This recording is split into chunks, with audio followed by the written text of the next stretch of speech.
Afternoon smart ఇన్వెస్టర్కు స్వాగతం. Stock markets అమ్మకాల ఒత్తిడిలో ట్రేడ్ అవుతున్నాయి. ఇవాళ ప్రారంభం లాభాలతో జరిగినప్పటికీ కూడా మిడ్ సెషన్లో మార్కెట్స్ నష్టాల్లో జారుకున్నాయి. ప్రధానంగా చైనా నుంచి వస్తున్న క్యూస్ మార్కెట్స్ నష్టాలకు నెట్టాయని చెప్పుకోవచ్చు. మార్జిన్ లోన్స్ పై, మార్జిన్ లెండింగ్ పై చైనాలో నిషేధం విధించారు. అంటే అక్కడ నామ్స్ను కఠినతరం చేశారు. మార్జిన్ లెండింగ్ అంటే ఎవరైనా సరే షేర్లో కానీ ఇతరత్ర ఫైనాన్షియల్ ప్రొడక్ట్స్లో ఇన్వెస్ట్ చేయాలన్నా, ట్రేడ్ చేయాలన్నా కూడా కొంత మనీని మార్జిన్గా పెట్టుకొని మిగతాది రుణాలుగా ఇస్తుంటాయి అక్కడ ఇన్స్టిట్యూషన్స్. దాని మీద ఇప్పుడు ఆల్మోస్ట్ దాదాపుగా నిషేధం విధించడం వంటి చర్యలు తీసుకోవడంతో మార్కెట్స్, చైనీస్ మార్కెట్స్ భారీగా పతనమయ్యాయి. 6.5% నష్టంతో ట్రేడ్ అవుతుంది షాంఘై ఇండెక్స్. సో చైనాలో ఒక అసెట్ బబుల్ ఏర్పడింది. ఇది ఎప్పటికైనా బర్స్ట్ అవుతుంది అంటూ అనుమానాలు వ్యక్తమవుతున్న సమయంలో చైనా ప్రభుత్వం అక్కడ లిక్విడిటీని కొంత తగ్గించే ఉద్దేశంతో తీసుకున్న చర్య కారణంగా ఈక్విటీ మార్కెట్స్లో, చైనీస్ ఈక్విటీ మార్కెట్స్లో ప్రకంపనలు మొదలయ్యాయి. సో ఆల్మోస్ట్ లాస్ట్ 1 yearలో 130-140% పెరిగింది చైనీస్ ఇండెక్స్ షాంఘై. ఇదే అలాగే హ్యాంగ్సెంగ్ కూడా అదే బాటలో ప్రయాణించింది. సో ఇప్పుడు అక్కడ కొంత కరెక్షన్ వస్తుందన్న అనుమానాలు వ్యక్తమవుతున్నాయి. ఈ నేపథ్యంలో దాని స్పిల్ ఓవర్ ఎఫెక్ట్ కొంత ఇండియన్ మార్కెట్స్ మీద కూడా పడింది. మార్నింగ్ బాగానే ఉన్నప్పటికీ ఇప్పుడు ఆల్మోస్ట్ డేస్ లో పాయింట్ దగ్గర ట్రేడ్ అవుతున్నాయి. 8279, 55 పాయింట్ల నష్టంతో ట్రేడ్ అవుతుంది NSE Nifty. Financials, pharma stocks ప్రధానంగా నష్టపోయిన స్టాక్స్ లిస్ట్లో ఉన్నాయి. ఎన్ఎస్సి నిఫ్టీ పరిస్థితి ఒకసారి చూస్తే టాప్ లూజర్స్ లిస్ట్లో ఉన్నాయి. సిప్లా 3% నష్టపోయింది. అలాగే M&M 2.7%, HDFC 2.4%, Tata power 2.3% and HCl tech 2% వరకు నష్టపోయాయి. లాభపడిన స్టాక్స్ లిస్ట్ చూస్తే టాటా మోటార్స్ 2% నిన్నటి నష్టాల నుంచి కొంత తేరుకుంది. అలాగే వేదాంత 1.8% లాభపడింది. బీపీసీఎల్, ఏషియన్ పెయింట్స్, ఇన్ఫోసిస్ ఇవి కూడా లాభపడిన స్టాక్స్ లిస్ట్లో ఉన్నాయి. సో చైనీస్ ఎఫెక్ట్ మేబీ టెంపరీగా ఉండొచ్చు. మేబీ ఇవాళ ఎక్స్పైరీ కూడా ఉంది కాబట్టి మే నెల F&O సిరీస్ ఇవాళతో ముగుస్తుంది కాబట్టి దాని ప్రభావం కొంత మార్కెట్స్ మీద ఉంది. అంటే ట్రేడింగ్కి సంబంధించిన సర్దుబాట్లు జరుగుతూ ఉంటాయి. ఆ వోల్టైలిటీని మనం ఈ నెలంతా చూసాం. ఇన్ఫ్యాక్ట్ నిన్నటి వరకు 1.5% లాభపడింది నిఫ్టీ ఈ నెలలో, మే నెలలో. ఇప్పుడు 0.8% లాభంతో కనిపిస్తుంది ఇవాళ జరిగిన నష్టంతో. సో ఓవరాల్గా ఈ నెల చాలా ఒడిదుడుకులతో కూడిన నెల. మే నెల సిరీస్ అంతా కూడా నష్టాల్లోకి వెళ్తుంది అనుకున్న మార్కెట్ లాభాల్లోకి రావడం, తర్వాత మళ్ళీ నష్టపోవటం, ఇలా ఎప్పటికప్పుడు లాభ నష్టాలతో దోబుచ్చులాడి మార్కెట్స్ ప్రస్తుతం యాజ్ ఇట్ ఈజ్ యథాతథ స్థితిలో ఉన్నాయి. ఆల్మోస్ట్ ఈ నెలలో ఫ్లాట్గా ఉన్నాయని చెప్పుకోవచ్చు. ఎక్కడైతే బిగిన్ అయ్యాయో నిఫ్టీ, సెన్సెక్స్ అక్కడే క్లోజ్ అయ్యే అవకాశం కనిపిస్తుంది. అయితే బ్యాంక్ స్టాక్స్ మాత్రం వీక్ అయ్యాయి. బ్యాంక్ నిఫ్టీ వాళ్ళు కూడా ఆల్మోస్ట్ 0.7% నష్టంతో ట్రేడ్ అవుతుంది. అలాగే రూపాయి కొంత కోలుకుంది. 64 నిన్న 64 రూపాయల స్థాయి దగ్గర ఉన్నది. ఇవాళ 63.83 దగ్గర డాలర్తో రూపాయి మార్కం విలువ కనిపిస్తుంది. ఇక రాబోయే ఆర్బీఐ పాలసీ జూన్ 2న ఆర్బీఐ పాలసీ ఉంది. సో ఆ పాలసీలో ఎటువంటి నిర్ణయాలు ప్రకటిస్తారు, ఎకానమీ ఏ దిశగా ప్రయాణిస్తుందంటూ ఆర్బీఐ కామెంటరీ ఇస్తుంది. ఈ అంశాలన్నీ మార్కెట్స్ గమనాన్ని నిర్దేశిస్తాయి. అండ్ మాన్సూన్ ఎఫెక్ట్ కూడా నెక్స్ట్ వీక్కి మనకు తేటతెల్లం అవుతుంది. మాన్సూన్ అనుకున్న విధంగా ఉంటుందా, లేదా వెనుకంజ వేస్తుందా, ముందంజ వేస్తుందా, ఇవన్నీ కూడా నెక్స్ట్ వీక్లో మనకు కొంత స్పష్టమయ్యే అవకాశం ఉంది. సో ప్రధానంగా ఆర్బీఐ వడ్డీ రేట్ల నిర్ణయం అండ్ ఋతుపవనాల రాక, ఈ రెండే మార్కెట్స్ గమనాన్ని నిర్దేశించే అంశాలు. అదర్వైజ్ ఎర్నింగ్స్ ఆధారంగా ఎప్పటికప్పుడు మార్కెట్స్లో కొంత మూమెంట్ మనకు కనిపిస్తూ ఉంటుంది. ఇవాళ కూడా చూస్తున్నాం గోడ్రేజ్ ఇండస్ట్రీస్ చాలా స్ట్రాంగ్ రిజల్ట్ ప్రకటించింది. దీంతో ఈ స్టాక్ 5% పెరిగింది. అలాగే రిజల్ట్ బాగా లేని కంపెనీస్ని మార్కెట్స్ పనిష్ చేస్తూ ఉన్నాయి. ఈ అంశం మనందరికీ తెలిసిందే. మార్కెట్స్ పరిస్థితి గురించి, అలాగే పర్సనల్ ఫైనాన్స్, రిటైర్మెంట్ ప్లానింగ్ సంబంధించిన అంశాల గురించి మాట్లాడింది కొంత అనలిస్ట్ సిద్ధంగా ఉన్నారు. సో ఎటువంటి ట్రేడింగ్ ట్రెండ్ మీరు ఎక్స్పెక్ట్ చేస్తున్నారు ఈ ఎక్స్పైరీ రోజు ఇంకా సెకండ్ హాఫ్లో? నిన్న మార్కెట్ రీబౌండ్ అయిన తర్వాత ఇవాళ మనం చూస్తున్నాము. ఇవాళ కొంచెం నిలదొక్కుంటే కొంచెం పాజిటివ్ ధోరణిలోకి వెళ్ళేది. అలా కాకుండా కొంచెం మార్కెట్ ఓపెనింగ్ వీక్నెస్ నుంచి కంటిన్యూస్ గా వీక్ అవడము, ఇందాక మీరు చెప్పినట్టు చైనీస్ ఏషియన్ మార్కెట్స్ వీక్ అవడంతో మన మార్కెట్ కూడా కొంచెం వీక్ అవడము. అండ్ మార్కెట్ చూస్తుంటే ఇమీడియట్ అప్ ట్రెండ్ అంతగా కనిపించట్లేదు. పైగా లాస్ట్ 1 or 2 weeks గా ఒక మైనర్ అప్ ట్రెండ్ లో ఒక లాంగ్ పొజిషన్స్ తీసుకున్న ట్రేడర్స్ కొంచెం స్క్వేర్ ఆఫ్ చేయడం తోటి, కొంచెం ప్రాఫిట్ బుకింగ్ తోటి మార్కెట్ ఇవాళ తగ్గడం జరిగింది. బట్ మార్కెట్ చూస్తుంటే కనుక 8250 దగ్గర కొంచెం ఇంట్రాడే సపోర్ట్ కనిపిస్తుంది. ఇప్పుడు యూరోపియన్ మార్కెట్స్ ఓపెన్ అయ్యి కొంచెం స్టేబుల్ గా ఉన్న తర్వాత కొంచెం నిలకడగా ఉన్నట్టు కనిపిస్తుంది. బట్ ఇవాళ క్లోజింగ్ కొంచెం కీలకము. ఏమాత్రం కనుక ఈ మార్కెట్ 8300 లాస్ట్ 2 రోజులు మనం చూసాము 8,300 దగ్గర సపోర్ట్ తీసుకుని రికవరీ రావటము. ఇవాళ 3వ రోజు కూడా ఏమైనా కొంచెం ఈ 2 రోజుల్లాగా కొంచెం రికవరీ అయ్యి 8,300 పైన కనుక క్లోజ్ అయిందంటే మటుకు మార్కెట్ కొంచెం పాజిటివ్ గా ఉందని చెప్పుకోవచ్చు. అలా కాకుండా ఇదే లెవెల్లో క్లోజ్ అయిందంటే మటుకు నెక్స్ట్ ఫ్యూ డేస్ కూడా మార్కెట్ ఒక మైనర్ కరెక్షన్ లోకి వెళ్లే అవకాశమే కనిపిస్తుంది. అలాగే బ్యాంక్ స్టాక్స్ కూడా మనం చూస్తున్నాము కొంచెం 18,500 దాకా కొంచెం ఫెయిల్ అయ్యి దాని కిందే ట్రేడ్ అని చూసాం. అది కూడా ఆ ఇండెక్స్ కూడా మనం ఇవాళ 18,500 పైన కనుక నిలదొక్కుందంటే కనుక మార్కెట్ లో పాజిటివ్ అనుకోవచ్చు. బట్ మార్కెట్ లో ట్రెండ్ లో పెద్ద ఏమి మార్పు కనిపించట్లేదు. ఈ side ways volatile consolidation next 1 or 2 days ఇవాళ రేపు కూడా కొనసాగే అవకాశమే కనిపిస్తుంది. రేపు మనం చూడాల్సింది కీలకమైన క్లోజింగ్. వీక్లీ చార్ట్ లో కనుక స్ట్రాంగ్ గా క్లోజ్ అవుతే అప్పుడు కొంచెం రికవరీ వచ్చే అవకాశం ఉంది. సో ఈ నేపథ్యంలో లాంగ్ పొజిషన్స్ అవాయిడ్ చేయడం మంచిది. అంటే క్లోజింగ్ వరకు చూసి 8,300 పైన ఉందంటే కనుక లాంగ్ పొజిషన్ కంటిన్యూ చేయొచ్చు, లేదంటే కొంచెం అవాయిడ్ చేయడం మంచిది. అలాగే రిటైర్మెంట్ ప్లానింగ్ సంబంధించి మనం లాస్ట్ వీక్ కూడా మాట్లాడుకున్నాం. ఈ వారం కూడా రిటైర్మెంట్ ప్లానింగ్ ఏ విధంగా ఉండాలి ఈ అంశంపై మాట్లాడేందుకు మనతో పర్సనల్ ఫైనాన్స్ ఎక్స్పర్ట్ బాలరాజ్ గారు సిద్ధంగా ఉన్నారు. సో ఈ వారం ఎటువంటి పర్సనల్ ఫైనాన్స్ అంశంలో ప్రధాన భాగమైన రిటైర్మెంట్ ప్లానింగ్ సంబంధించి ఎటువంటి సూచనలు సలహాలు ఇవ్వాలనుకుంటున్నారు? మనం ఈ రోజు రిటైర్మెంట్ ప్లానింగ్ లో రిటైర్మెంట్ తర్వాత ఎలాంటి ఎక్స్పెన్సెస్ ఉంటాయనే దాని గురించి మాట్లాడదామండి. అండ్ ఆ ఎక్స్పెన్సెస్ ఏ విధంగా ఉంటాయి, ఇన్ఫ్లేషన్ దానిపైన ఎటువంటి ఎఫెక్ట్ చూపిస్తుందనే దాని గురించి మనం మాట్లాడదాము. సో రిటైర్మెంట్ 2 రకాలండి. ఒకటి సర్వైవింగ్ రిటైర్మెంట్, ఒకటి living retirement. So surviving retirement అంటే just to have basic needs, దాని గురించి ప్లాన్ చేసుకోవడం. లివింగ్ రిటైర్మెంట్ అంటే living the way we want. మనకి ఏమైతే అవసరాలు ఉంటాయో రిటైర్మెంట్ తర్వాత దానిపైన ఎటువంటి కాంప్రమైజ్ కాకుండా ప్లాన్ చేసుకోవడాన్ని లివింగ్ రిటైర్మెంట్ అంటాం. అండ్ ఓవరాల్ గా రిటైర్మెంట్ ఎక్స్పెన్సెస్ గురించి మాట్లాడితే ఎక్స్పెన్సెస్ లో కూడా రిటైర్మెంట్ తర్వాత ఎక్స్పెన్సెస్ లో కూడా 2 రకాలు. ఒకటి కమిటెడ్ ఎక్స్పెన్సెస్, ఒకటి డిస్క్రిషనరీ ఎక్స్పెన్సెస్. కమిటెడ్ ఎక్స్పెన్సెస్ లో ఖచ్చితంగా ఉండే ఖర్చులు. సో మనకు నెలవారీ బిల్స్ కావచ్చు, ఫుడ్ ఎక్స్పెన్స్ కావచ్చు, అండ్ దాంతోపాటు మన మెడికల్ ఎక్స్పెన్స్ కావచ్చు. మెడికల్ ఎక్స్పెన్సెస్ చాలా అధికంగా ఉంటాయి రిటైర్మెంట్లో. దాంతోపాటు health insurance premium, servant made expenses, ఇవన్నీ కూడా మనకు ఖచ్చితంగా ఉండే ఎక్స్పెన్సెస్. దీని తర్వాత డిస్క్రిషనరీ ఎక్స్పెన్సెస్. డిస్క్రిషనరీ ఎక్స్పెన్సెస్ అంటే మన స్తోమత ప్రకారం అవి ఉండొచ్చు, ఉండకపోవచ్చు. డిస్క్రిషనరీ ఎక్స్పెన్సెస్ గురించి మాట్లాడాలంటే డ్రైవర్ సాలరీ, మనకు డబ్బులు అధికంగా ఉంటే డ్రైవర్ని పెట్టుకోవచ్చు. లేదంటే హాలిడే ఎక్స్పెన్సెస్, దాంతోపాటు vacation, gifts to children and grand children. This will be one of the major expense అండి రిటైర్మెంట్ తర్వాత. సో ఉదాహరణకి ఇప్పుడున్న స్టాండర్డ్ ఆఫ్ లివింగ్ ఒక 35 year ఏజ్డ్ పర్సన్ తీసుకున్నాం అనుకోండి, మనం 60 years కి రిటైర్ అవ్వాలనుకుంటారు. సో ఇప్పుడు కరెంట్ ఎక్స్పెన్సెస్ ఒక 30,000 35,000 ఉండొచ్చు. కానీ ఇంతకుముందు ఎపిసోడ్లో మాట్లాడుకున్నట్టు ఎలాగైతే ఇన్కమ్ ఇంక్రీజ్ అవుతుందో స్టాండర్డ్ ఆఫ్ లివింగ్ కూడా ఇంక్రీజ్ అవుతుంది అనమాట. So best standard of living a person will have is at the time of రిటైర్మెంట్లో బెస్ట్ స్టాండర్డ్ ఆఫ్ లివింగ్ ఉంటుంది అనమాట. సో ఉదాహరణకి ఈ రోజు ఒక డీసెంట్ స్టాండర్డ్ ఆఫ్ లివింగ్ కావాలి అని అంటే నెలకి 50,000 రూపాయలు ఖర్చు అవుతాయి. ఈ రోజు 35 year ఏజ్డ్ పర్సన్ 60 years కి రిటైర్ అవుతే కనుక ఇదే standard of living at the age of 60 కావాలి అని అంటే అట్ 7% ఇన్ఫ్లేషన్ దాదాపు ఈ రోజు 50,000 రూపాయలు ఖర్చు అవుతే అప్పటికి 2,71,000 రూపాయలు నెలకి ఖర్చు అవుతాయండి. సో ఇన్ఫ్లేషన్ వల్ల ఈ ఏమైతే రిక్వైర్మెంట్ ఉంటుందో అంత అధికంగా ఉంటుంది అనమాట. సో అదే 30 years తర్వాత 60 years కి రిటైర్మెంట్ అయ్యి 75 years కనుక మనము లైఫ్ స్పాన్ తీసుకున్నాం అనుకోండి, ఆ ఇన్ఫ్లేషన్ అనేది రిటైర్మెంట్ ముందు ఉంటుంది, రిటైర్మెంట్ తర్వాత కూడా ఉంటుంది. సో అదే 30 years కి చూసుకుంటే దాదాపు ఈ రోజు 50,000 రూపాయలు ఖర్చు అవుతాయి, అప్పుడు 3.8 lakhs per month ఖర్చు అవుతాయి.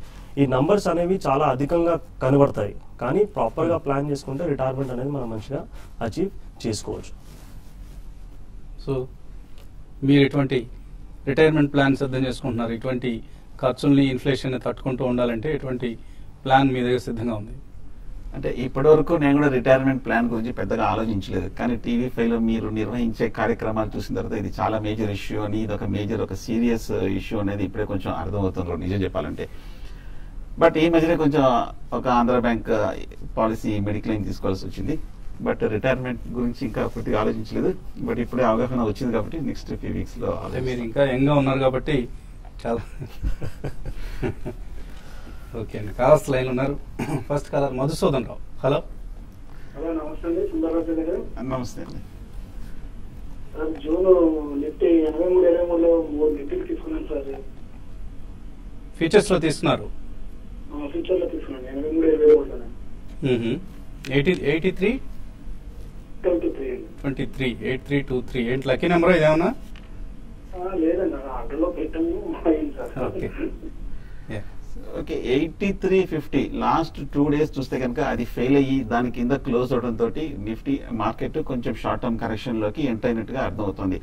కాకపోతే ఇవాళ ఒక రోజు చూద్దాము. మూడో రోజు ఇవాళ కనుక ఇందాక చెప్పినట్టు ఏమైనా కొంచెం మార్కెట్ అనూహ్యంగా పెరిగి ఒక 30 పాయింట్లు 8,300 పైన కనుక క్యాష్ నిఫ్టీ కనుక నిలదొక్కుందంటే, సారీ మీరు షార్ట్ పొజిషన్ అనుకుంటాను, షార్ట్ పొజిషన్ అంటే కనుక మీరు హోల్డ్ చేయండి.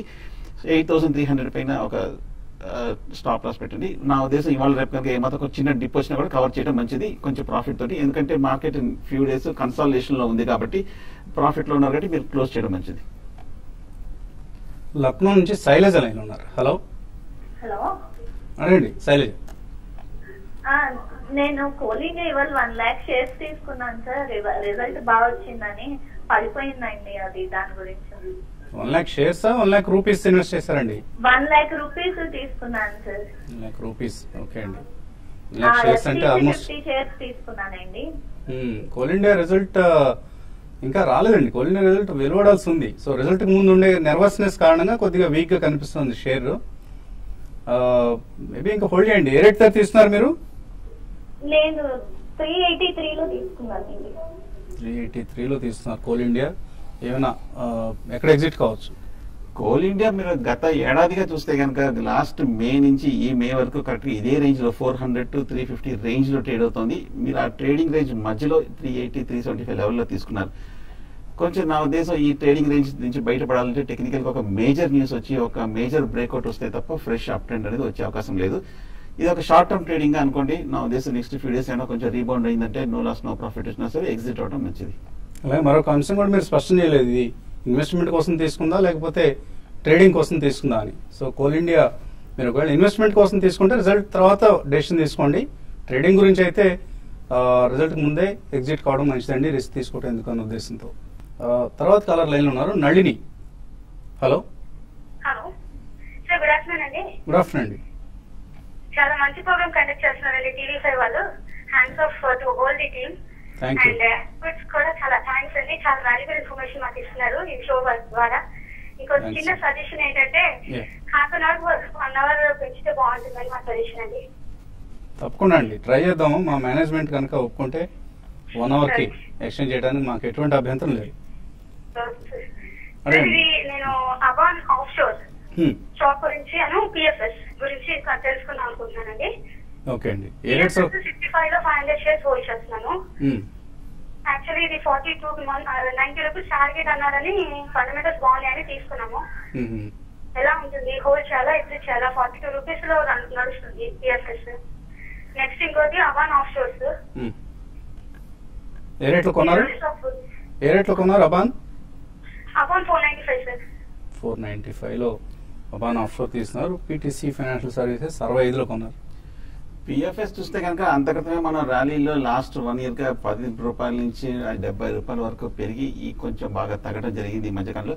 పైగా లాస్ట్ 2 days గా చూస్తే కనుక షార్ప్ క్రాక్ కూడా రావడం జరిగింది. బట్ టెక్నికల్ గా చూస్తే వీక్ అయినప్పటికీ కొంచెం ఓవర్ సోల్డ్ పొజిషన్ కి వస్తుంది కాబట్టి 40 రూపీస్ దగ్గర మేజర్ సపోర్ట్ ఉంది కాబట్టి ఇక్కడ నుంచి పెద్ద డౌన్ సైడ్ రిస్క్ లేదు. ఈ లాస్ట్ 1 year గా వచ్చిన ఒక ర్యాలీకి కరెక్ట్ గా రీజనబుల్ గానే కరెక్ట్ అనిపిస్తుంది. సో హోల్డ్ చేయండి ప్రస్తుతం. కాకపోతే మీరు ఇమీడియట్ బులిష్ ట్రెండ్ ఎక్స్పెక్ట్ చేయడం లేదు. మొమెంటం కొంచెం ఓవరాల్ గా పవర్ స్టాక్స్ లో కొంచెం వీక్ గానే ఉంది కాబట్టి. అబాన్ ఆఫ్ షేర్ చూస్తే కనుక last 6 months to 1 year continuous down trend లో ఉంది. 900 రూపాయల నుంచి మనం కరెంట్ రేటుకి బాగా మేజర్ ఇయర్లీ లో దిగి ఉంది. కాకపోతే మనం లాస్ట్ 2-3 years గా చూస్తే కనుక 2012 లో కూడా ఈ రేట్ లోనే మనం ఒక లాంగ్ టర్మ్ సపోర్ట్ ఉంది కాబట్టి ఇక్కడ నుంచి కొంచెం డౌన్ ట్రెండ్ అరెస్ట్ చేయి కొంచెం రికవర్ అయ్యే అవకాశం ఉంది. బట్ స్టాక్ కూడా వీక్ గానే ఉంది. 2 వీక్ గానే ఉంది. కొంచెం వెయిట్ చేయక తప్పదు. కొంచెం సెంటిమెంట్ మెరుగయ్యేంత వరకు వెయిట్ చేయండి. బోత్ PFS కావచ్చు అబాన్ ఆఫ్ షోర్ కావచ్చు. ర్యాలీస్ లో ఎగ్జిట్ అయిపోండి. బెటర్ స్టాక్స్ లోకి ఎంటర్ అయ్యే ప్రయత్నం కూడా చేయొచ్చు మీరు. కృష్ణా జిల్లా నుంచి గిరిధర్. హలో హలో అడగండి గిరిధర్. సార్, నేను ICICI గ్రోత్ ట్యాక్స్ ప్లాన్ లో 4,000, ఓకే ICICI FMCG లో 2,000, ఓకే HDFC మిడ్ క్యాప్ లో 4,000, టోటల్ 10,000 పెడుతున్నాను సార్ మ్యూచువల్ ఫండ్స్ లో. ఎప్పటి నుంచి పెడుతున్నారు ఇవి? ఇవి 2 months నుంచి సార్. 2 years నుంచా? 2 months. 2 months sir. 2 months. Okay. ఇప్పుడు 10,000 పెట్టాలనుకున్నాను. రిలయన్స్ స్మాల్ క్యాప్ ఇది ఐసిఐసిఐ ఇది పెట్టాలనుకున్నాను సార్. అంటే ఈ 10,000 ఏంటి నెల నెల ఇన్వెస్ట్ చేస్తారా ఒక్కసారిగానా? సిప్ ప్రకారం sir. SIP. Okay, very good. అయితే ICICI tax plan 4,000 rupees, ICICI FMCG and ఇంకొక ఫండ్ చెప్పారండి, HDFC mid cap. HDFC mid cap fund. HDFC mid cap వచ్చేసి HDFC growth fund mid cap. Yeah, so అది mid cap oriented mutual fund. ఇంకో 10,000 rupees మీరు investment చేయాలనుకుంటున్నారు. So ICICI FMCG ఏమైతే investment చేశారో అది సెక్టోరియల్ ఓరియంటెడ్ ఫండ్ అండి. So general గా మనం ప్లేన్ డైవర్సిఫైడ్ ఫండ్స్ లో ఇన్వెస్ట్మెంట్ చేసుకుంటే మంచిగా ఉంటుంది. మీరు 2 months బ్యాకే స్టార్ట్ చేశారన్నారు కాబట్టి అది స్టాప్ చేసుకొని వేరే డైవర్సిఫైడ్ ఫండ్స్ కి స్విచ్ కాండి. సో ఓవరాల్ గా 14,000 అవుతుంది. ఇప్పుడు 10,000 రూపీస్ అది స్టాప్ చేస్తే 4,000 రూపీస్, 14,000 రూపీస్ మీరు అడిషనల్ గా ఇన్వెస్ట్మెంట్ చేసుకుంటే సరిపోతుంది. సో దానికి మీరు Franklin India, Prima Plus, Birla Sun Life Top 100 fund, ICICI Prudential, Value Discovery fund, హెచ్డిఎఫ్సిలో మీరు మిడ్ క్యాప్ లో ఆల్రెడీ చేస్తున్నారు కాబట్టి అందులో ఇంకొక 3,000 రూపీస్ చేసుకోండి. అండ్ దాంతోపాటు యూటీఐ ఆపర్చునిటీస్ ఫండ్, వీటిలో మీరు ఇన్వెస్ట్మెంట్ చేసుకుంటే సరిపోతుందండి. సో చక్కగా మీరు మంచి నిర్ణయం తీసుకున్నారు. ఎస్ఐపి తప్పనిసరిగా చేస్తుండండి, అంటే రెగ్యులర్గా చేస్తుండండి, ఎక్కడ డిస్కంటిన్యూ చేయొద్దు. మార్కెట్స్ కొద్దిగా వీక్ అయిన సమయంలో చాలా మంది ఎస్ఐపిస్ డిస్కంటిన్యూ చేస్తారండి. అది తప్పు పద్ధతి. సరైన పద్ధతి ఏంటంటే ఎటువంటి మార్కెట్ కండిషన్స్ లో అయినా ఎస్ఐపిని కంటిన్యూ చేస్తూ ఉంటే మంచి రిటర్న్స్ వస్తాయి ఓవర్ పీరియడ్ ఆఫ్ టైం. అంటే కనీసం 3 to 5 years కనుక మీరు వెయిట్ చేయగలిగితే. మీరు ఇలాగే మీరు 20,000 రూపీస్ కనుక 15 years కి కంటిన్యూ చేస్తే మీకు దాదాపు 14% యావరేజ్ రిటర్న్ వచ్చినట్టయితే మీకు 1 crore అచీవ్ కావడానికి అవకాశం ఉంటుందండి. హెచ్డిఎఫ్సి ఈక్విటీలో అదే జరిగింది. సో 20 సంవత్సరాల్లో నెలకు 2,000 రూపాయల చొప్పున ఇన్వెస్ట్ చేస్తూ వచ్చిన వాళ్ళకి 20 ఏళ్లలో వాళ్ళ పెట్టుబడి ₹1,00,00,000 అయింది హెచ్డిఎఫ్సి ఈక్విటీ స్కీమ్ లో. హ్యూజ్ వెల్త్ క్రియేషన్ జరిగింది. సో అటువంటి అవకాశం కేవలం ఈక్విటీ మార్కెట్స్ లో, మ్యూచువల్ ఫండ్స్ లో మాత్రమే సంభవం అవుతుంది. సో కీప్ ఇన్వెస్టింగ్, ఇది అందరికీ మేము ఇచ్చే సలహా. లాస్ట్ కాలర్ హైదరాబాద్ నుంచి ప్రసాద్ లైన్ ఉన్నారు. హలో ప్రసాద్, అడగండి. సార్ ఇన్వెస్ట్మెంట్ ప్లాన్ జరుగుతున్నా సార్. ఓకే, నా ఏజ్ 60 years సార్. ఓకే, 60యా? 60 సార్. 60. ఓకే అండి. అయితే ఇప్పుడు నాకు లిక్విడ్ ఏమంటే ఒక 20 lakhs ఉన్నా దగ్గర. ఓకే అండి. దాన్ని బ్యాంక్ లో డిపాజిట్ చేస్తున్నా. ప్లస్ 4 lakhs షేర్స్ లో పెట్టుకున్నా. షేర్స్ లో పెట్టారు. ఓకే అండి. అదే ప్లస్ ఆ 20 lakhs వేరే విధంగా ట్రాన్స్ఫర్ చేయాలంటే డిపాజిట్ చేసుకుంటేనే బెటర్ అంటారు నా వయసుకి. మీకేమైనా పెన్షన్ ఇన్కమ్ ఉందా అండి? ఇంకా వేరే ఇన్కమ్ ఏమైనా ఉందా? లేదు సార్, నాకేమీ ఇన్కమ్ లేదు, పెన్షన్ ఇన్కమ్ లేదు. నెలవారీ ఖర్చు ఎంత ఉంటుంది మీది? నెలవారీ ఖర్చు 15,000 వరకు ఉంటుంది. ఓకే, 15,000. సో ఓవరాల్ గా 4 lakh రూపీస్ మీరు షేర్స్ లో ఇన్వెస్ట్మెంట్ చేస్తున్నారు. దాన్ని ప్రాపర్ గా మేనేజ్ చేసుకునే వీలు ఉంటే మీరు షేర్స్ లో కంటిన్యూ చేసుకోండి. అంటే ఓవరాల్ గా మీకు 15 to 17% ఓవరాల్ ఈక్విటీలో ఎక్స్పోజర్ ఉంది. సో అది మీకు అడిషనల్ గా రిటర్న్ ఇవ్వడానికి అవకాశం ఉంటుంది. ఈ 20 lakhs ఏమైతే బ్యాంక్ డిపాజిట్ లో ఉన్నాయో దానిపైన మీకు దాదాపు ఇప్పుడు 8-8.5% వరకు వడ్డీ రావడానికి ఛాన్స్ ఉంది. అండ్ ముందు మీకు వడ్డీ రేట్లు తగ్గే అవకాశం కూడా ఉంటుందన్నమాట. సో వడ్డీ రేట్లు తగ్గినప్పుడు మళ్ళీ రీఇన్వెస్ట్మెంట్ చేస్తే కనుక దాన్ని మీకు ఇంకా తక్కువ వడ్డీ రావడానికి అవకాశం ఉంటుంది. సో దీన్ని మీరు డెట్ మ్యూచువల్ ఫండ్స్ కి కనుక షిఫ్ట్ చేసుకుంటే సో ఇప్పుడున్న పరిస్థితిలో మీకు కొద్దిగా అధికంగా రాబడి రావడానికి అవకాశం ఉంటుందండి. దాని గురించి మీరు Birla Sun Life mid cap fund, medium term plan and Franklin India short term income fund లో మీరు ఇన్వెస్ట్మెంట్ చేసుకుంటే సరిపోతుంది. ఓవరాల్ గా మీకు ఈక్విటీ అండ్ డెట్ రెండు కంబైన్ చేసుకుంటే అండ్ మీకు దాదాపు 9.5 to 10% రిటర్న్ రావడానికి అవకాశం ఉంటుంది. సో ఓవరాల్ గా 15,000 ఎక్స్పెన్సెస్ అంటున్నారు కాబట్టి 20,000 రూపీస్ మంత్లీ ఇన్కమ్ రావడానికి అవకాశం ఉంటుంది. సో మీకు పర్లేదండి, మంత్లీ ఎక్స్పెండిచర్ తక్కువ ఉంది కాబట్టి దీన్ని కొంచెం ప్రుడెంట్ గా ప్లాన్ చేసుకుని ఇన్వెస్ట్ చేయండి. మీ రిటైర్మెంట్ అవసరాలన్నీ కూడా తీరుతాయని, మీ రిటైర్మెంట్ ఉజ్వలంగా ఉండాలని మేము కోరుకుంటున్నాం. ఇక ఇన్వెస్టర్ సమిట్ మనం నిర్వహించబోతున్నాం. ఐసిఐసిఐ ప్రుడెన్షియల్ అలాగే paisa.com సౌజన్యంతో TV5 నిర్వహిస్తున్న ఇన్వెస్టర్ సమిట్ ఎల్లుండి సాయంత్రం 6 గంటలకి ఫ్యాప్సీ భవన్ లక్డీకాపూర్లో నిర్వహిస్తున్నాం. సో దానికి సంబంధించిన రిజిస్ట్రేషన్ ప్రక్రియ కోసం ఇక్కడ డిస్ప్లే చేస్తున్న నెంబర్స్కి మీరు కాల్ చేసి ఆ నెంబర్స్లో రిజిస్ట్రేషన్ ప్రక్రియను పూర్తి చేసుకోండి. అలాగే www.paisa.com లో కూడా రిజిస్ట్రేషన్ ప్రక్రియ పూర్తి చేసుకోవచ్చు. ఇది వాటి స్మార్ట్ ఇన్వెస్టర్. రేపు పొద్దున 8:30కి బిజినెస్ బ్రేక్ఫాస్ట్ షోలో మళ్ళీ కలుద్దాం.